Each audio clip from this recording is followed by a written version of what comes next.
The Address by मरगा मिनको। क्या आप अब भी मुझे जानती है? मैंने पूछा। महिला ने मेरी ओर खोजती सी निगाहों से देखा। उसने थोड़ा सा दरवाजा खोल रखा था। मैं करीब आ गई और पायदान पर खड़ी हो गई। नहीं, मैं आपको नहीं जानती। मैं मिसेस एस की बेटी हूँ। वो दरवाजे पर अपना हाथ रखे हुए थी, मानो वो इसे और खुलने से रोकना चाहती हो। उसके चेहरे पर पहचानने के कोई संकेत मौजूद नहीं थे। वो खामोशी से मुझे ताकती रही। मैंने सोचा कि शायद मैं गलती खा रही हूँ और शायद यह वह ना हो। मैंने उसे बस एक बार ही देखा था, चलते चलते ही, और वो वर्षों पहले की बात है। काफी हद तक मुमकिन था कि मैंने गलत घंटी बजा दी हो। महिला ने दरवाजे को खुल जाने दिया और एक तरफ खड़ी हो गई। वो मेरी माँ के हाथ का बुना हुआ हरे रंग का कार्डिगन पहने हुए थी। लकड़ी के बने हुए बटन धोने से कुछ पीले से पड़ गए थे। उसने देखा कि मैं कार्डिगन को देख रही हूँ और उसने दोबारा खुद को दरवाजे के पीछे आधा छिपा सा लिया। किंतु अब मैं जान गई थी कि मैं सही हूँ।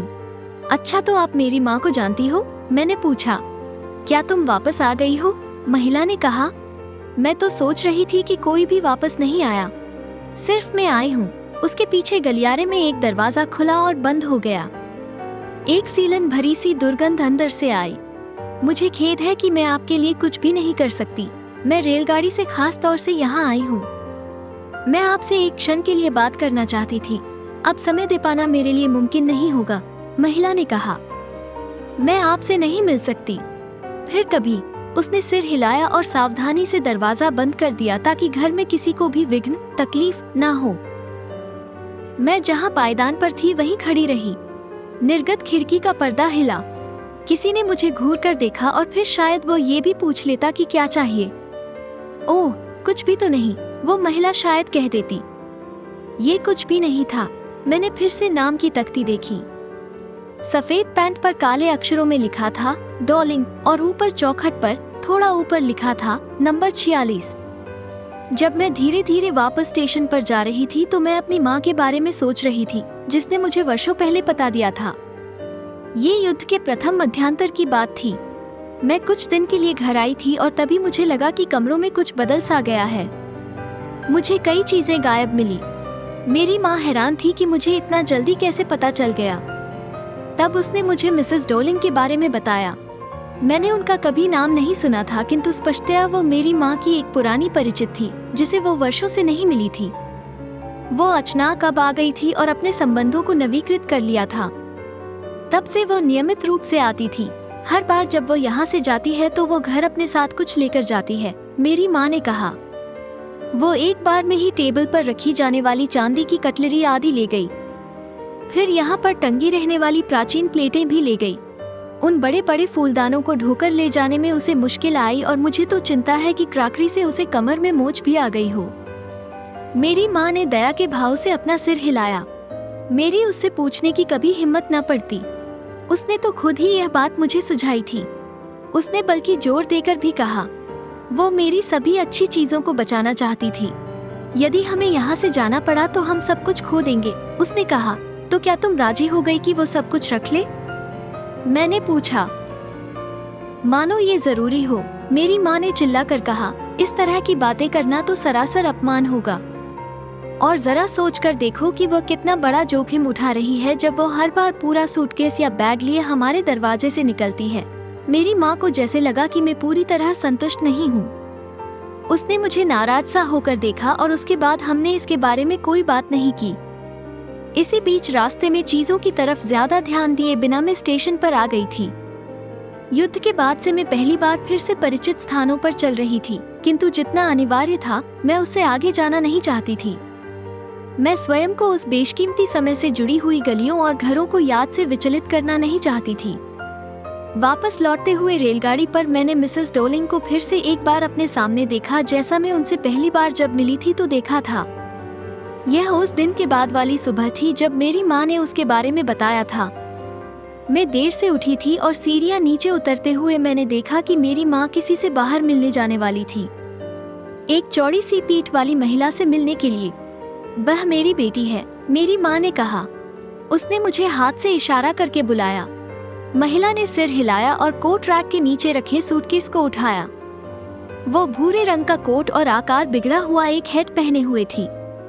क्या वो दूर रहती है? मैंने पूछा, जब मैंने देखा कि भारी सूटकेस उठाए उसे घर से बाहर जाने में मुश्किल हो रही थी। मार्कोनो स्ट्रीट में रहती है, मेरी माँ ने कहा। नंबर 46 याद रखोगी ना? मुझे ये याद रह गया था, किंतु वहाँ पर जाने में मुझे काफी इंतजार करना पड़ा था। आरंभ में तो मुक्ति के बाद इस प्रकार के जमा सामान में मेरी कोई दिलचस्पी नहीं थी और स्वाभाविक था कि मैं इससे कुछ डरती भी थी। ऐसी चीजों से सामना हो जाने का डर, जो एक ऐसे संबंध से था जो अब नहीं रहा था, जो अलमारियों और बक्सों में छिपा कर रख दिया गया था और जब तक उन्हें अपनी जगह वापस नहीं ले जाया जाता वे व्यर्थ में ही इंतजार में पड़ी थी, जिसने इतने वर्षों तक ये सब सहा था क्योंकि वे तो बस चीजें ही थी। किंतु धीरे धीरे सब कुछ फिर से अधिक सामान्य हो गया। ब्रेड अब हल्के रंग की दिखने लगी थी। एक बिस्तर भी था जिसमें आप बेखटके सो सकते थे। एक ऐसा कमरा भी जिसे आप रोज जिस तरह देखने के आदी थे वैसा था। और एक दिन मैंने देखा कि यह सब सामान जो अब भी उसी पते पर पड़ा होगा, मैं उसको लेकर उत्सुक थी। मैं उन्हें देखना, छूना और याद करना चाहती थी। मिसेस डॉलिंग के घर पर मेरा पहला दौरा व्यर्थ चले जाने के बाद मैंने दूसरी बार कोशिश करने की सोची। अब की बार करीब 15 वर्ष की एक लड़की ने मेरे लिए दरवाजा खोला। मैंने उससे पूछा कि क्या उसकी माँ घर पर है। नहीं, उसने कहा, मेरी माँ बस यही पास में काम पर गई है। कोई बात नहीं, मैंने कहा, मैं उनका इंतजार कर लूंगी। मैं गलियारे में लड़की के पीछे पीछे हो ली। एक पुराने फैशन वाला हानका, यहूदियों का प्रकाश उत्सव, मोमबत्ती रखने का स्टैंड आईने के सामने टंगा हुआ था। हम इसे कभी प्रयोग नहीं करते थे क्योंकि यह अकेली मोमबत्ती के मुकाबले कहीं अधिक भारी था। आप बैठेगी नहीं? लड़की ने पूछा। उसने कमरे का दरवाजा खोले रखा और मैं उसके पास से होती हुई अंदर गई। मैं रुक गई, डर गई। मैं अब एक ऐसे कमरे में थी जिसे मैं जानती थी और नहीं भी जानती थी। मैंने खुद को उन चीजों के बीच पाया जिन्हें मैं दोबारा देखना तो चाहती थी, किंतु जो एक अजीब से माहौल में मुझे परेशान कर रही थी, या शायद उस बेड़ के तरीके से जिस प्रकार से हर चीज लगाई गई थी, उस भद्दे से फर्नीचर के कारण, या वो खराब सी गंध जो वहाँ पर व्याप्त थी, मैं नहीं जानती, किंतु अपने आसपास देखने का मेरा साहस नहीं पड़ रहा था। लड़की ने एक कुर्सी सरकाई। मैं बैठ गई और ऊन के बने मेजपोश को ताकने लगी। मैंने इसे मला। रगड़ने से मेरी उंगलियां गर्म हो गई। मैंने बुनती या नमूने की लाइनें देखी। कहीं कोने में जले का एक निशान होना चाहिए जो कभी मरम्मत नहीं किया गया था। मेरी माँ जल्द ही लौट आएंगी, लड़की ने कहा। मैंने उसके लिए पहले से ही चाय बना रखी है। आप भी एक कप चाय लेंगी? शुक्रिया। मैंने नजर उठाकर देखा। लड़की ने चाय वाली मेज पर कप तैयार कर रखे थे। उसकी पीठ चौड़ी थी, उसकी माँ की ही तरह। उसने एक सफेद केतली से चाय उड़ेली। इसके ढक्कन पर सोने की किनारी थी। मैंने याद किया। उसने बक्सा खोला और कुछ चम्मच बाहर निकाले। ये तो अच्छा बक्सा है। मैं अपनी ही आवाज सुन रही थी। ये बड़ी अजीब आवाज थी। ऐसा लगता था कि इस कमरे में हर आवाज भिन्न किस्म की है। ओह, आप उनके बारे में जानती हो? वो मुड़ी और मेरे लिए चाय लेकर आए। वो हंसने लगी। मेरी माँ का कहना है कि यह पुरातन है। हमारे पास ऐसे ऐसे और बहुत सारे हैं। उसने कमरे में चारों ओर हाथ घुमाकर इशारा किया। खुद ही देख लो। मुझे उसके हाथ घुमाने के साथ साथ नजर घुमाने की जरूरत नहीं थी। मैं जानती थी उसका अभिप्राय किन चीजों से था। मैं चाय पीने की मेज पर ठहर गई जिंदगी को देख रही थी।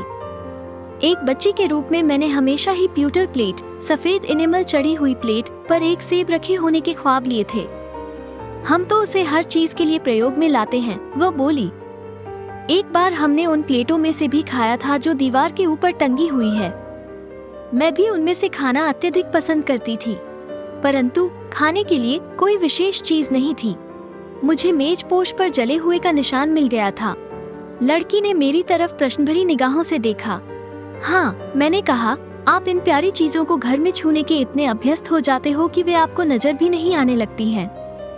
आपका ध्यान तो बस तभी जाता है जब कुछ खो जाता है, क्योंकि यह या तो मरम्मत करना पड़ता है या उदाहरण के लिए आपने इसे किसी को उधार दे दिया है। मुझे अपनी अस्वाभाविक सी आवाज फिर से सुनाई पड़ी और मैंने बात जारी रखी। मुझे याद है कि एक बार मेरी माँ ने मुझसे पूछा था कि क्या मैं चांदी पर पालिश करने में उनकी मदद करूंगी। ये बहुत पुरानी बात है और संभवतः मैं उस दिन कुछ बोर हो रही थी या शायद मुझे घर पर ही रुकना पड़ा था क्योंकि मैं बीमार थी, क्योंकि पहले उसने मुझे ऐसा करने को कभी नहीं कहा था। मैंने उससे पूछा कि वो कौन सी चांदी की बात कर रही है और उसने उत्तर दिया, हैरान होकर कि निश्चित रूप से वो चम्मचों, कांटों और छुरियों की बात कर रही थी। और यही अजीब चीज थी, मुझे नहीं मालूम था कि जिन छुरी कांटों से हम रोज खाते हैं वे चांदी के हैं। लड़की फिर से हंसने लगी। मैं दावे से कह सकती हूँ कि आपको अब भी मालूम नहीं है। मैंने उसे उत्सुकता से देखा।